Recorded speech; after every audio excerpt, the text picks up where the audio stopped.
Hey everybody, welcome to another episode of The Exercise Mechanic. Today we have a Q&A edition of the podcast. I am once again joined by Pat Brederson and Tyan Rayler. Gentlemen, how are we doing? Very good, very good. Nice. But you did this one because you can't do the opposite, right? Yeah, I'm just going to poke myself in the eye. You need to get your massage therapist to work on your UCL enough that you can just like sublux your elbow. And I just talked to Siri on my watch by accident there. Siri's listing, apparently. So for today's episode, we have a Q&A lined up. We have some questions that we got from the social, so specifically from Instagram. So Ryan, lead the way with our Q&A for today. Perfect. So we've got a bunch. So I think to start off, we have a question. How do you ensure you continue to learn and hone your skills as a coach or trainer? How do you ensure that you continue to learn and hone your skills? Yep. Brett, why don't you take a crack at this first, man? What do you think? I mean, like, it just takes effort, right? Like, you gotta, I find that following some interesting people on socials kind of helps and can help to kind of like guide your interests and like, oh, this seems kind of like compelling to me. I'm going to dive in a little bit deeper. But then that's the next step is like diving in deeper, looking up papers. I do really like the kind of social atmosphere you get from group learning too. And so enrolling in courses every now and again, or having like seminars with peers where you can kind of talk shop. I think that's all really good, but like, I mean, you just got to kind of make an effort, put it on your to-do list and get it done. Yeah. What do you think, Ryan? Yeah, I would say very similar. I mean, a phrase that I feel like I use a lot in this industry is just the give a shit factor. And I think that just encompasses all of your behaviors as a trainer or a coach. So very similar. I would say I probably approach, refining my skills and learning from like really informal. So literally just like educators or other professionals that I really like what they post on Instagram, YouTube, stuff like that. It's nothing groundbreaking, but it's always nice to, even hear the same thing, maybe spoken a different way or in a different context, or something will just facilitate kind of a thought process or, give me a question that I want to have answered. And then similar to you, Brett, I'll also look at, meta-analyses that might exist. There's a few people, like I think of, Greg Nuckols, Menno Henselman. They do a really great job taking a lot of research that exists out there and then doing an analysis of it and presenting in a way that's digestible for, an audience like myself. And then I think, like you said, going to courses, seminars, etc. So we were just talking before we started recording. I'm going to the Real Coaches Summit, in April in Las Vegas, which would be nice because I haven't done sort of an in-person course in a little while. So I'm excited to do that. And I would say the last thing that's probably the most prominent in terms of ensuring that I'm continuing to learn is now that I'm in a position where people pay me to teach them. I feel a huge sense of responsibility to get that right. So I feel obligated if I'm not 100% sure on something or I want to dive a little bit deeper, if I'm ever writing something or whatever it happens to be, I end up doing a lot of my own reading just to make sure that I'm not wrong, really. 100%. I would say I made some notes here. If you saw me kind of frantically looking down, trying to organize my Post-it notes and get my pen to work, I wrote down just a few kind of keywords: necessity, environment, and then systems.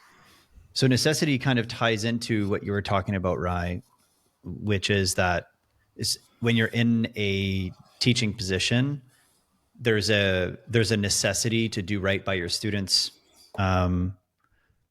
Which absolutely propels me forward. Internally, I'm a sloth. Like, I'm very lazy. And if I wasn't energy efficient, that's a really good reframe. Yeah. Yeah. So, like, genuinely, if I didn't have that pressure of like not wanting to let down the students, I would consume less content to stay fresh. So that's the necessity piece. And then also just kind of associated to that from a values perspective, like one of the things we teach with the exercise mechanic and that we very much stand for, that I know the three of us have in common, is lifelong learning. And so I'd be I'd be a hypocrite if I didn't practice that myself. And I'm the type of person where if I'm not acting in alignment or in accordance with my values, I just like, I feel horrible in my skin. Like I'm crawling in my skin and shit needs to change. So I immediately get feedback if I'm out of alignment and out of integrity there. The other two were environment and then systems. So you guys are actually a part of my strategy for that. Like, you surround yourself by good people. Like Chris Fudge said in the episode that we did with him, surround yourself with good people, you get good by accident. And that happened at Plaster Orleans, surrounded by fantastic people that propelled me forward, believed in me, challenged me, etc. And by having you guys in my life on a regular basis, it's also having that same effect. And then the last piece is systems. And I think this is really overlooked. Number one is I think having systems and standards about your professional development is essential, because professional development doesn't fall into the category of urgent. And so therefore more urgent things in life will kind of tend to take priority, and so that being said, there's a really great James Clear quote, which is that we don't rise to the level of our expectation, we fall to the level of our systems. And so I think it's really important to have predetermined systems and expectations of yourself around education. So for me, what I aim to do is I aim to do at least one course a year. It's just like a standard. I do one course a year, in person or remote, doesn't matter, but one a year. And then also the aim is to also read a certain amount per month. Currently, because I'm really in creation mode, that amount is really low. So right now it's one paper or article written by someone that I trust in the industry per month, minimum standard. So those are my initial thoughts, because it's easy to succumb to sloth and kind of inertia and to not push yourself forward. I really like that question, because it's something I push up against often. Mm-hmm. Yeah, I have two thoughts to add to that. I hadn't even considered the environment piece, and I think that that's completely true. And maybe honestly, because I've been privileged to be around a lot of like-minded people and people who are exactly. Come on, Brett, do it too, man. Come on. There it is. That was cuter. Yeah. But yeah, so, and especially I'm really lucky right now where, quite a few of my clients that I work with are also in the industry or like adjacent to the industry. So they're also people that care a lot about, mastering their craft and learning things, etc. So I hadn't considered that, but upon reflecting on it, I certainly am around people who also care to improve. And I think, as you said, what's the saying, like, you're the sum of the 6 closest people to you, something like that. Mm-hmm. It's interesting. The other thing I would say where I don't find a challenge, people who know me might be a little bit of the potential ADHD stuff. As a client once told me that I have a knowing kink. And I've always loved the fitness industry, so it's been easy, but funny. It's like, I will go down rabbit holes. So it's not hard for me to motivate myself to learn stuff, because I just like, how does this thing work? I'm really curious about this. And I'll lose 2 hours. Luckily, I'm very passionate about the fitness industry, so oftentimes it's directed towards that. But I remember I spent 3 hours on an afternoon watching documentaries about women's 400-meter hurdles. I remember that. I had seen a YouTube video, and I was like, well, who's this person? So that is something, I just have a habit of getting really, really interested in a subject and going down rabbit holes with it. If you looked at the tabs on my Google Chrome on my phone, is the most random assortment of subjects. Because I'll be interested in what actually happened with Julius Caesar prior to his assassination. I'm going to read about that. I'm like, oh, Mark Antony and this is just a thing that happens. So that's funny. This is irrelevant to the fitness world, but that's just how my brain works. Yeah. I definitely identify with that, Ryan. And for me, I was kind of diving into like where that comes from for me. And I realized there's like a lot in my past that like I really dislike being around or being like in a conversation and not understanding what people are talking about, and going back to like those moments as a child and like being around grown-ups and they're talking about mortgages and you're like, what the hell is a mortgage? And like now I'm at the point like I never want to be in that situation and like where the grown-ups are talking and I have no idea what's going on, so I like make it my mission to learn about a bunch of various subjects. I think I've mentioned this before, but like something I think is valuable is following people on social media that you don't necessarily agree with, or maybe not all the time. And there's been a lot of moments where somebody has, you know, posted a video or a caption, and I look at it and I'm like, huh, like I hadn't considered that, or like that seems new to me, or that doesn't really agree with the knowledge that I currently have, and so I'll dive into it just to, you know, not necessarily prove or disprove it, but just get like a bit of context around it and see where it fits within my knowledge system. And that has been kind of valuable too in gaining new knowledge. Yeah, man, I totally agree. I think that's actually a good segue. So we have a question here. Who do you consider to be great contributors to the fitness space? And also, who's a negative? I'll start. I can see ET's face, and I'm just going to fucking say it. Negative, I'm going to say Joel Seaman. Oh, no, you Yeah. stole it. I'm going to say that line. I like, whatever, come at me. I don't care. Yeah. But I will Full say, disclosure, Ryan and I send each other shit about Joel Seaman all the time. And usually you my reply is like, for unfollowed fuck's him. sake, like, stop sending me. Now I'm angry. But like, I'll use him as an example where Yeah. I'll just say, like, people who, especially if they know better, exploit kind of people's desire to learn, or they fear monger around things, but essentially like charlatans, like Yeah. people who know better and they present misinformation. They're trying to sell something, anything like that. I just don't jive with.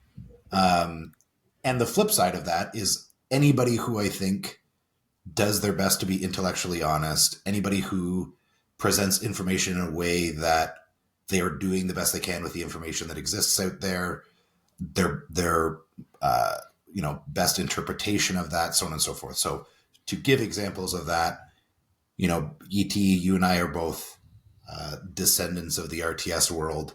Mm-hmm. So somebody like Tom Purvis is a great example. It's really funny, actually, if you look at a lot of the major contributors on the education side right now, they are all descendants of They him. all come from RTS. They all come from RTS. In some way. And I'll say, you know, somebody like Joe Bennett, the hypertrophy coach, I think is great.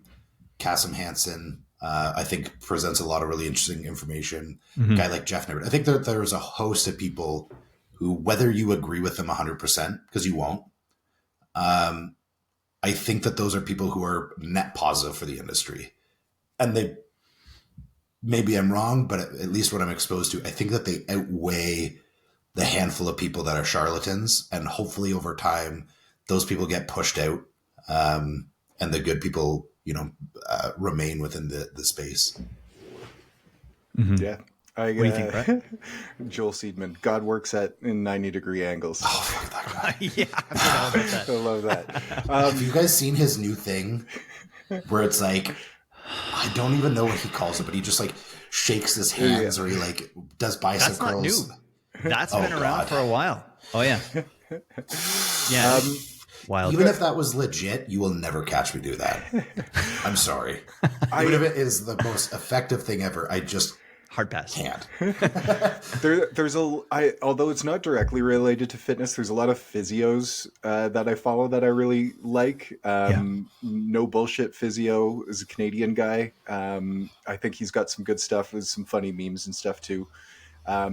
Although I don't love his presentation all the time, I would agree. like Adam Meekins. Yeah. I think that he's got some, like, he will almost always present arguments with receipts. Like he'll you know, link studies, which is awesome. It can be a little bit abrasive, his presentation, and, you know, full of swears, which I don't always love. I don't know if that's the best way to win hearts and minds, but I do think that the message is there. Um, and there's another physio that I follow. I can't remember him off the top of my head, but he's been doing a lot of like diving into like the philosophy around our kind of like our kind of image of like bodies as like mechanistic versus biopsychosocial, and like, you know, trying to incorporate these disparate ideas and when to use certain ones over the other. I can't remember his name off the top of my head, but I'm going to track it down here. Sure. Is it Greg by chance? Is it Greg Lehman? No, it is not. No.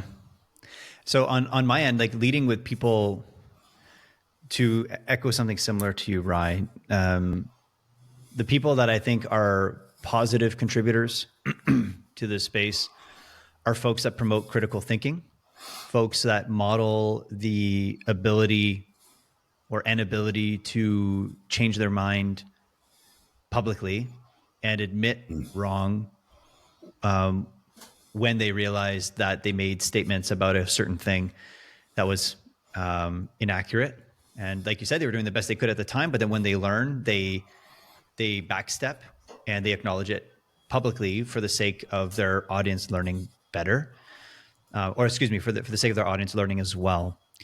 The people that I just can't stand are folks who use language that seemingly is intended to hijack folks, people who reduce things down to a point where it's it's just too reductionist to the point where it fails to honor the complexity of like the reality of the situation. Where that line is hard to find, and I'm sure everyone would have different definitions, but those are the things that really drive me nuts. In short, anyone who lacks at least appropriate nuance, drink. So folks that I really like, I mentioned one already, Greg Lehman. I'm a big fan of his. I do find that there's a lot of folks in the bodybuilding world that are really great. You mentioned a lot of them earlier, Rye. I don't consume a lot of Joe Bennett's stuff. Him and Tom actually work like side by side now. Yeah. I'm aware of that. I find that Kasim, in my opinion, models excellence, I think, a little bit to a greater degree than Joe when it comes to holding space for more nuance. I'd agree with that. And I really admire that. And I don't agree with everything that Kasim has said over the years, but the more time that he spends in the industry, the more that I'm like, I like this guy, because of his kind of like general approach and how thorough he is with regards to his exploration of concepts. I think that's really fantastic. You mentioned Tom Purvis, of course. He's someone who I think he very much like sowed the seeds of critical thinking for me in my career. In terms of other physios, Jared Powell, who's a physio based out of Australia, I believe. The shoulder physio is how he's known. He's pretty good. I like him. Who else? There are a few, but I'm drawing a blank. Folks that piss me off. You mentioned Joel. I can't stand him. And also another thing that just drives me nuts about it is that you go into his comments and there's folks like who are attempting to do like I've tried, which is like, I'm going to go read this guy's resources that he keeps linking people to because maybe there's something here, and you ask him a question to clarify and you essentially just kind of get shit on, or spoken down to. I was going to say that's a big one too. I've got another name in my head, but look, like we're not all going to agree on everything. Yeah. But can you engage in civil discourse? Totally. Or do you just have ad hominem attacks, which 100%. Those people do? Yeah. And like, today we had the debate call for the internship, and we start the debate call by going over like debating do's and don'ts. And like the big thing is like disagree with ideas. You don't disagree with people. You attack ideas. You don't attack people. And unfortunately, what I find happens a lot in the case of Joel, but it happens in a whole bunch of other contexts as well. What was the name? There was a guy who we engaged with online. I think his first name's Stu, but Yeah. in any case, where it's just like you put something there and you just get automatically kind of like ripped down or blocked, and it's just like, what Blocked. is this? Like, just like, Yeah. frankly, it's kind of pathetic. So yeah, so those folks I dislike with a capital D, because I think that it's net negative when it comes to Yeah.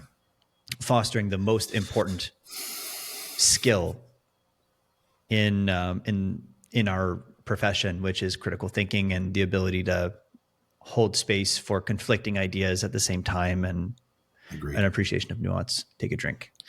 So Brett, did you find the guy that you were looking for? I did.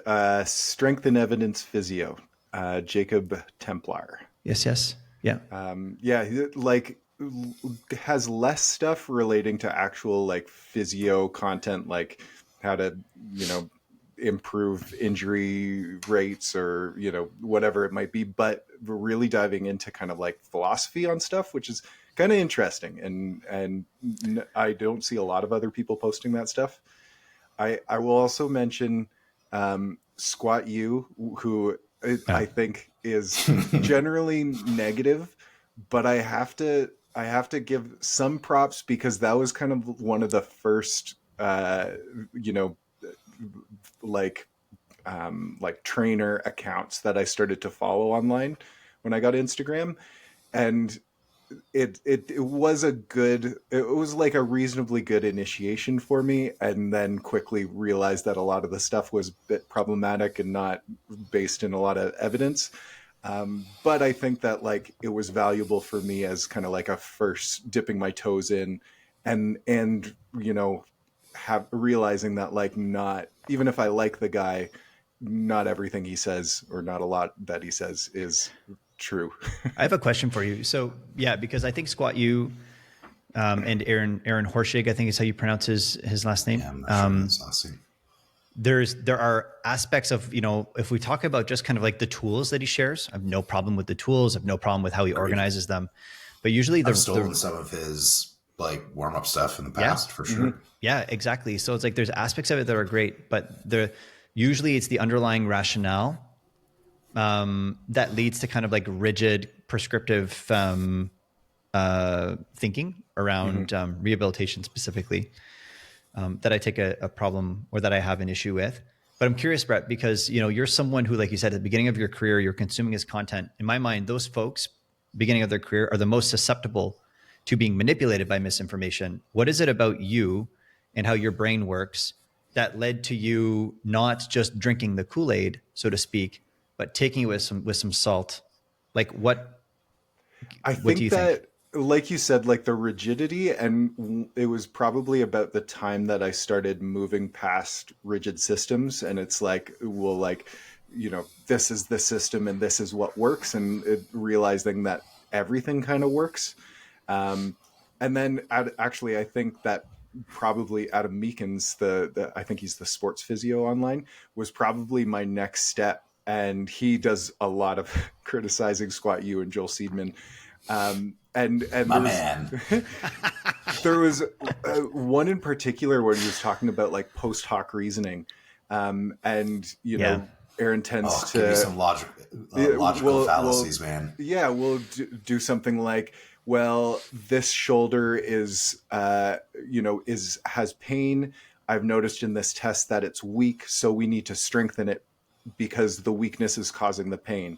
And it's like, is the weakness causing the pain, or is the pain causing the weakness? Yeah, for sure. Regardless, strengthening is probably a good thing to do, and you're probably going to get to the end goal.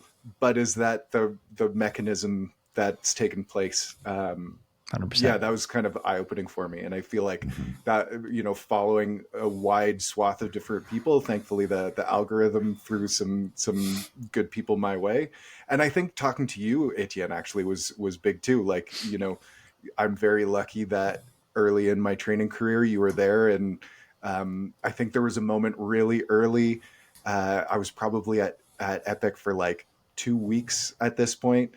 And I mentioned I had a client who tended to go into quite a bit of valgus when they squatted. And I was like, yeah, like weak glutes, right? And you were like, is it? Is it? Maybe you should, You maybe you sure should, about that? You yeah, sure about that? maybe you should dive into that a little bit more. And like, Yeah, yeah. yeah, that was just like asking those questions all the time. Like, even when you see something that totally agrees with you, it's like, why?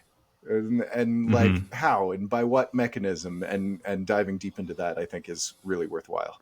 Do you think that any of your schooling with your degree helped foster a little bit of like critical thinking and appreciation for nuance? Definitely. So, like, I've got a lit degree, if I haven't mentioned it before, and I think that it has really taught me to read well between the lines. Like, there's always a subtext to everything. And so the words that you read aren't the total message. You've got to kind of read a bit deeper. And I think that that definitely helped. Yeah. The uselessness of a lit degree is debatable, but I think that yeah, that critical thinking was probably what I've taken the most from that degree, and critical reading skills, I guess I should say. Yeah. Love that. Well, let's dig into the next one. That's great, gents. So we actually got this question essentially 3 times. Must be important. This one's the most well written. How to maintain professionalism over time as you become friends with a client.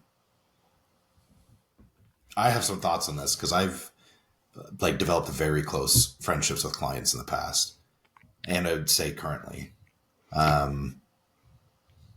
For me, the biggest thing. So I can't necessarily speak for others, but I'll say my experience. First and foremost, I actually don't struggle with that very much. And I think the very thing that makes me an effective trainer or coach for them is also the thing that would make me an effective friend. I think the skills are very similar. And importantly, the intent is very similar.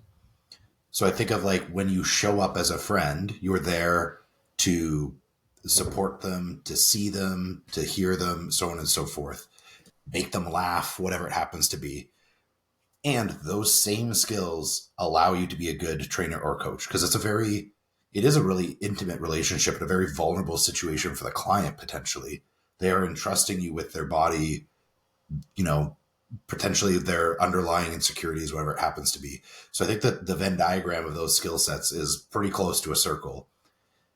And what I would say in addition to that is so long as you always understand, like if that person is paying you money, always knowing in the back of your head, like you have a service to them that you have to come through with.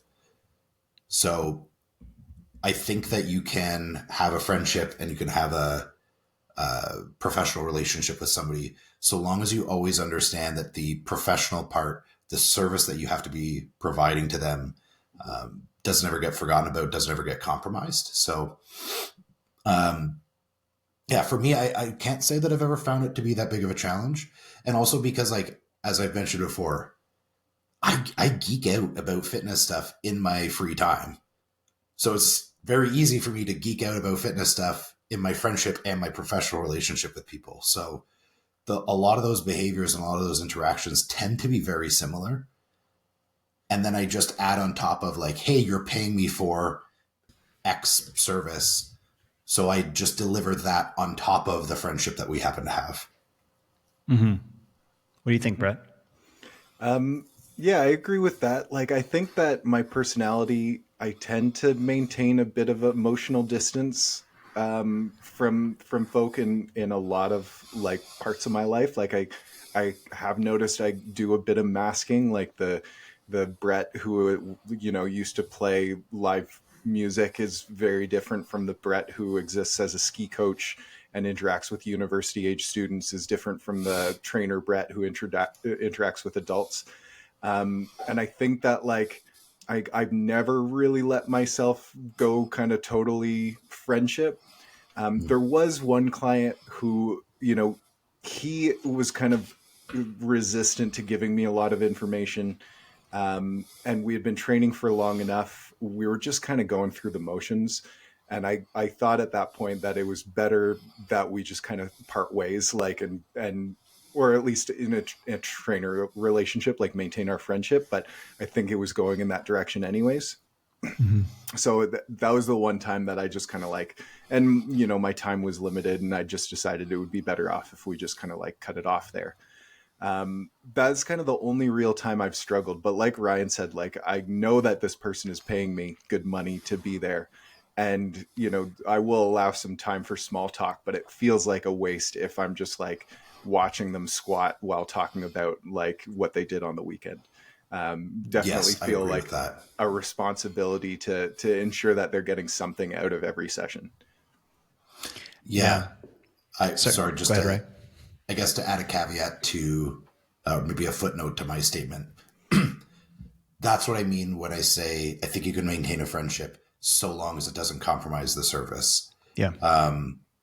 Yeah, like massive pet peeve. Somebody's paying you $100, $150 an hour, and you're talking to them about the date you went on the weekend while they're in the middle of their squat. I think that's, I shouldn't say inappropriate, but that's not what they're paying you for. Of course, if, you know, I've had certain clients for, you know, I think the longest was like 7 years. Of course, you get to know them really well and vice versa. And they might ask questions about your life. And sometimes there's some dead space in sessions and stuff like that. And I think that that's normal. But it's, I always think of like the primary objective of this time is like, we're getting you to accomplish X this session. And if me sharing a funny story that makes you laugh, puts you at ease, and then you work, like, I don't know, sure, that kind of, as long as it kind of fits within that. But my job is not to, like, it's not a vent session for me. It's not a hangout for me. Like, you're paying me money, and like, there's a job that we have to get done today. So that's, I'm agreeing with you completely, but I think that that's an important footnote. Mm-hmm. Yeah. There's, I just, once again, I have some notes here. I sympathize. So you said you got this question 3 times. Yeah. I sympathize with the kind of the tension between delivering a service and then also inevitably the kind of, not all the time, but like the friendship that tends to be generated organically and fostered organically by spending time with someone. Mm-hmm. And there's definitely a tension between those things. I wrote down a few different things, but I think that really the hard thing with the question is how to maintain professionalism, and I don't think that can be defined as That's a good point. as one thing. Mm-hmm. True. And I think that like that which is professional would likely manifest differently depending on the client and That's also your standards of the business you want to create and how you want to be known. So, you know, there's some folks.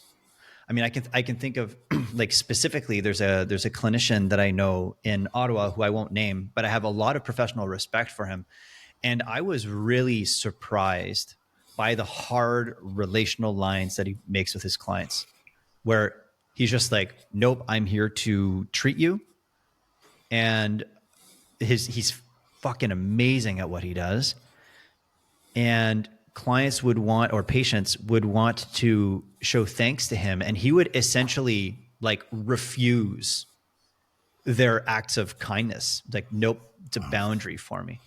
He has like hard lines, not because it's mandated by the college or the chiropractic college because he's a chiropractor. Not because of that. There's aspects of that, but it's because of his values. It's like, no, this is a line for me that I'm not willing to cross. So I think that professionalism is informed by one's individual professional standards, and it's also informed by the objectives of the client, which you guys already talked about.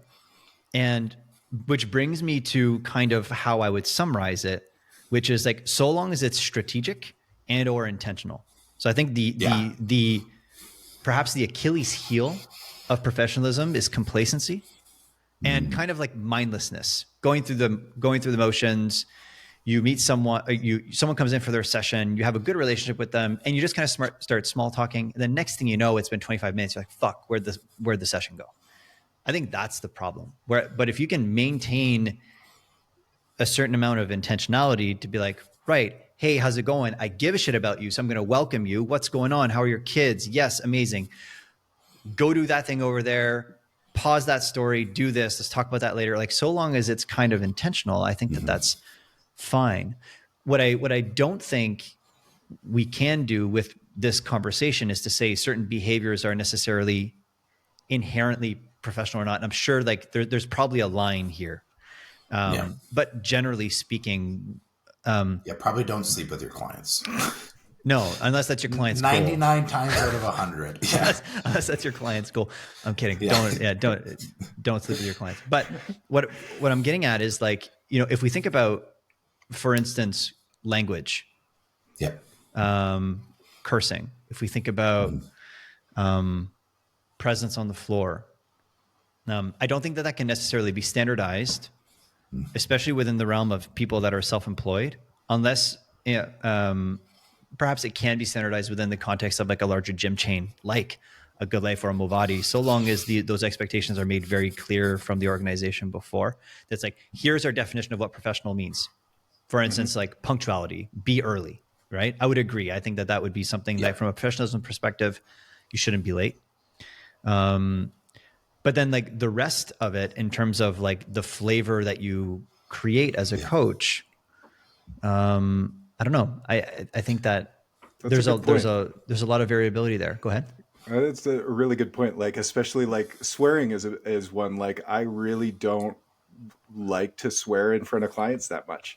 Like every once in a while, if I got to punctuate something, and like more power to you, that's fine. And if that works for you, that's great. It's just not something that I really love doing. It's not your flavor. Yeah. And Etienne, do you mind if I share a story of you and I that might paint you in a poor light? No, go for it. I mean, I think it might be about the internship. I'm not sure, but go for it. It ain't. So it was when we were at Epic, and I was with a client, and ET was walking by me and just gave me a slap on the butt and said, "Good game," which in any other context, totally okay with. Yeah. But when I'm like with a client for an hour, it didn't feel great for me. And so I made sure to like take you aside at one point afterwards and just like, I remember that without, being angry and just saying like, I don't really love that in the workspace. Yeah. And it wasn't like, take it. It wasn't like sexual assault or anything like that. Or like, it didn't feel like that, but it was just not like how I wanted to present myself in front of clients. And like if you like that, that's cool. And like he did like that. Yeah. I do like that a lot. But this is a really great story, and I'm happy you brought this up, because it's like, for me, there's an aspect of like, I love letting my hair down, so to speak, within work. And one of the things at Epic, I'm assuming that's what you're talking about. Mm-hmm. I was one of the only contractors. And at one point I was the only contractor when Stu wasn't there anymore. Mm-hmm. And in many ways I felt completely kind of rejected and ostracized by the team. And I really disliked that. The reason why I wanted to work there was to be a part of a team while also concurrently doing my own thing. Gotcha. Have your cake and eat it too type of moment. And so for me, it was like, that was something I was actively trying to kind of foster in a way. I was actively trying to foster friendships and relationships with folks. And when you do that, and whether or not you're doing it intentionally or not, and it's normal to sometimes stumble upon someone's boundaries or preferences. And I think that's a fine, normal thing. And I'm happy that you voiced it, because otherwise, had you not, and I smacked your marvelously chiseled glutes every emphasis hour. On chiseled. Yeah, emphasis on chiseled. That could breed a lot of resentment, right? So I think that, and then it's about finding ways to coexist, right? And to kind of reconcile, here's how I tend to work, while also concurrently honoring your boundaries. But and different for different clients too, right? Like I've got a client who I want to circle back to that. Will crack like, sexual jokes to each other because I know that that's safe and they have initiated that in the past. I've got another client who I know they're deepest, darkest secrets. And they have trauma dumped on me, maybe pushed those boundaries a bit further than I wanted at times. But I know I cannot make those kinds of jokes with that client, even though I know them inside and out. Yeah. And then, I've got another client I've been training now for 5 years. And the kind of, I guess, professionalism is probably the highest with that client amongst others, because she comes to me with that energy and with those expectations. And there's not a lot of kind of like joshing around in our sessions. It's pretty, down to business and talking turkey.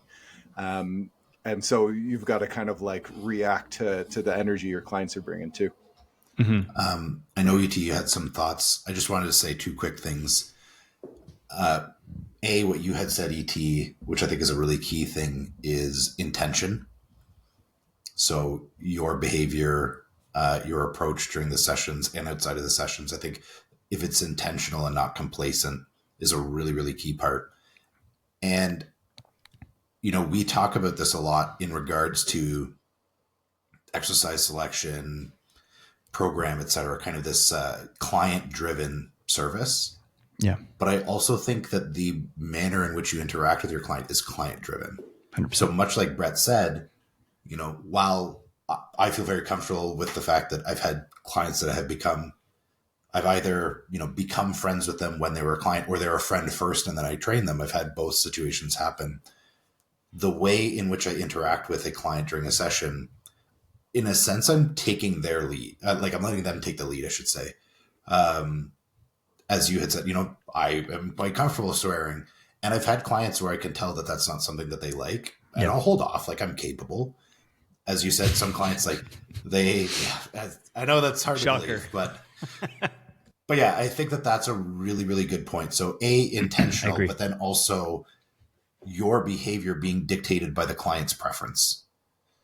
Yep. Mm-hmm. Yeah, I 100% agree. And kind of like ties into what you just said, Rye, and what you were mentioning earlier, Brett, in terms of depending on the client. Like there was a scenario when I was working with a client in person, and we were kind of like in the thick of a sensitive conversation, let's just say.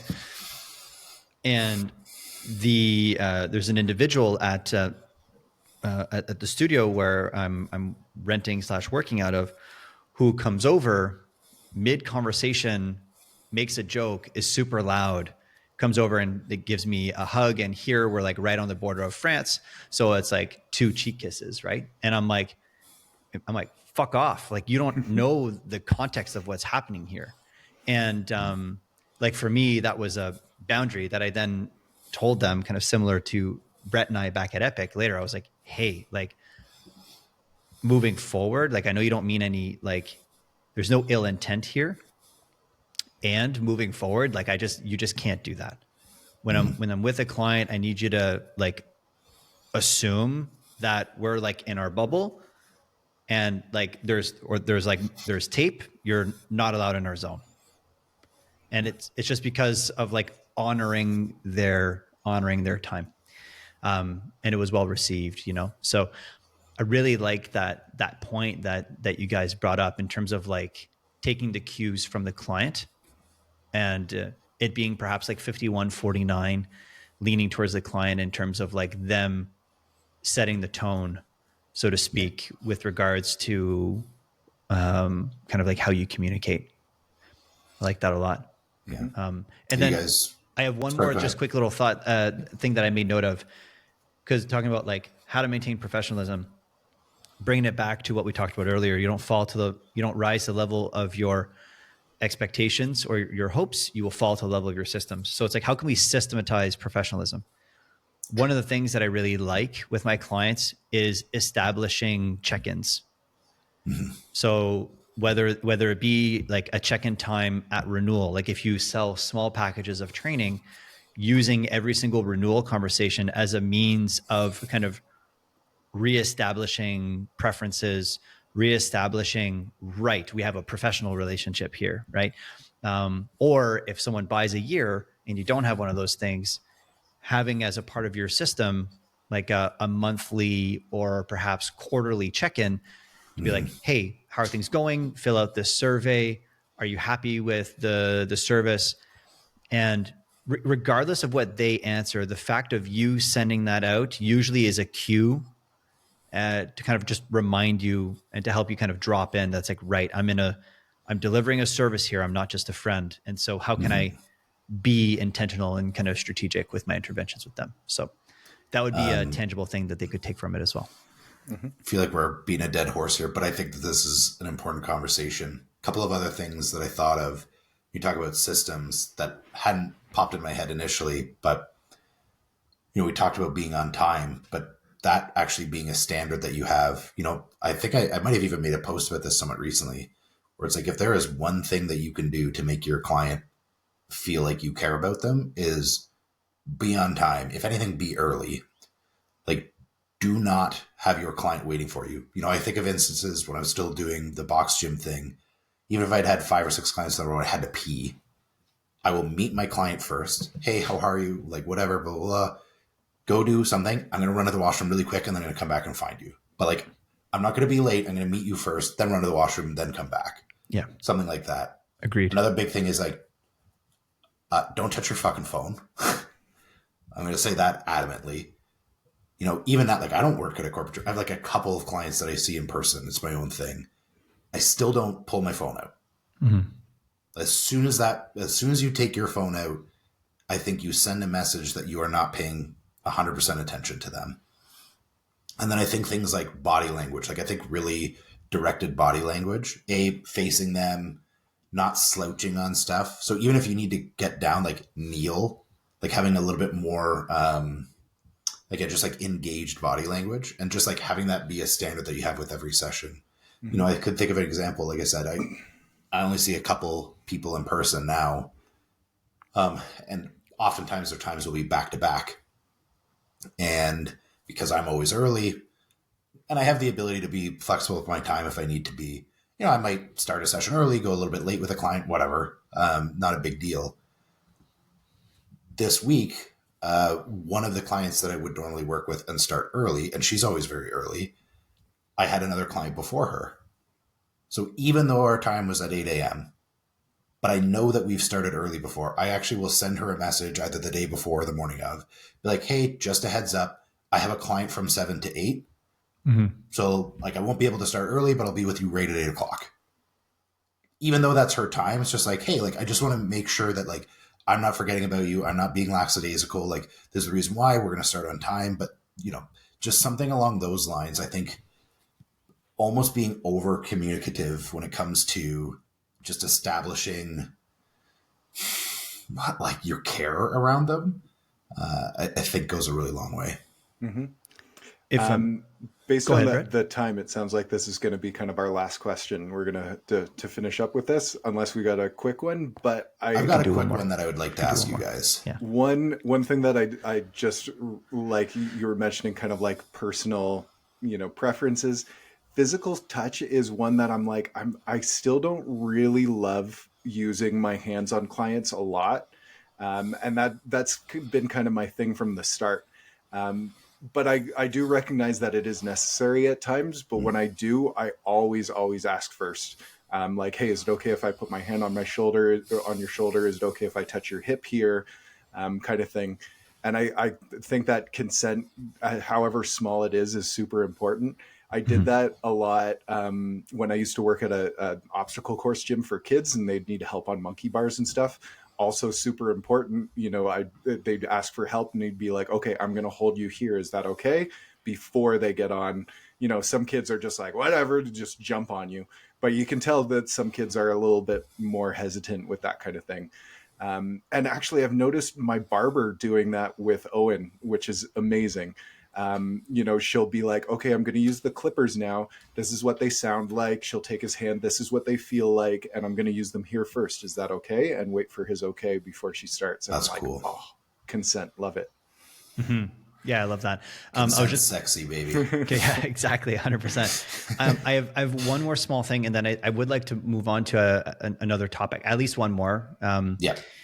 Which is that generally speaking, there being like a clear 51-49 biased towards you the trainer or the practitioner, when it comes to leadership, is important.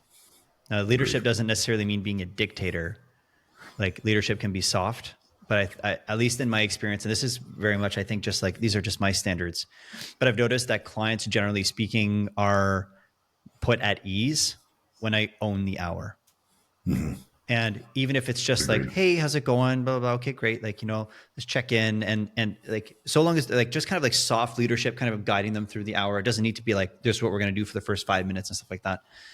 But when clients feel cared for, they can then let go to a greater degree, and like be more receptive to what you have to offer. And we see this in a whole bunch of different contexts, from BDSM to like teaching dogs. It's true. Same. It's true. It's the same. Yeah. Both have collars, and but truly, like I think that like that leadership dynamic, not necessarily power dynamic, but even though that might be, There's a distinction. Yeah. No, I think there's a distinction between them. But they're being kind of like clear leadership, where the client can show up and trusts that you got them. I think that's important. And so that's at least something that I prioritize myself. All right, let's get into at least one or Great. two more slightly more rapid answers. This one I think is a little bit quicker. So we had a couple questions around this, but I like the way this one's worded the best. I think it's more for you two, to be honest. How have your opinions changed on performance enhancement?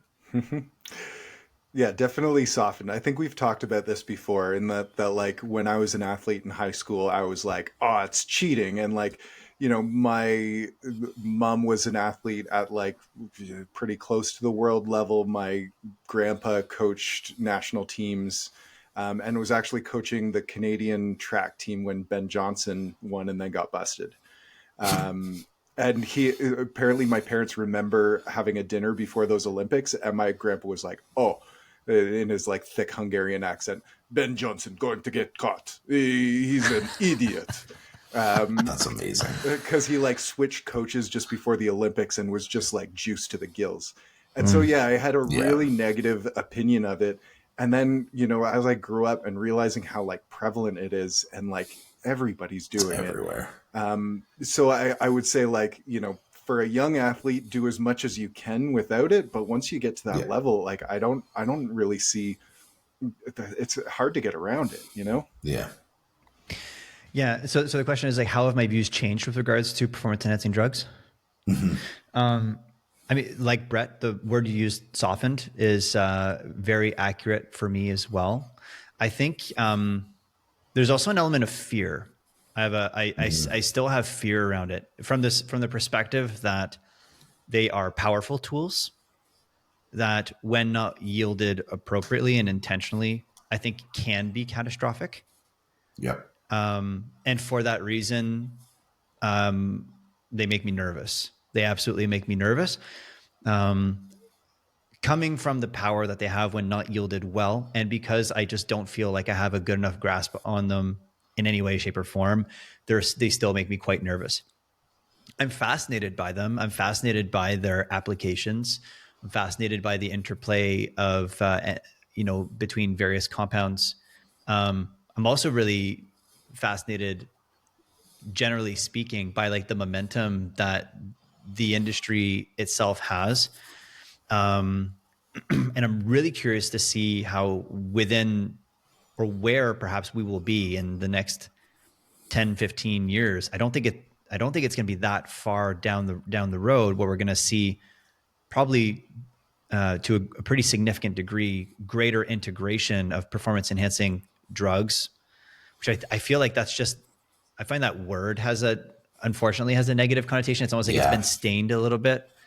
But if we just talk about like pharmacology, because that's essentially just what it is, I think we're going to see those compounds be used in increasingly therapeutic and health promoting contexts. And I think that's fucking amazing. Like if we can just get rid of the stigma and just look at like, how can we empower and embolden people to live a life by their terms, all gas, no brakes kind of thing. I think those compounds can be really useful. Yeah, so that would be my answer. Softened. They still make me nervous, and I'm also really curious to see where we'll be 5 to 10 years from now. Mm-hmm. As a Yeah. kind of a funny anecdote, so I mentioned my mom was a pretty high level athlete. She grew up in Hungary, in communist Hungary, and was a really high level swimmer. And every week they would get vitamins. Yeah. She still doesn't know what they were giving them. She was 12 to 14 at the time. And it was, everything state sponsored. She would get her vitamins every week. Everybody on the team would take them, and like, who knows what was in it. Yeah. Yeah. It's wild.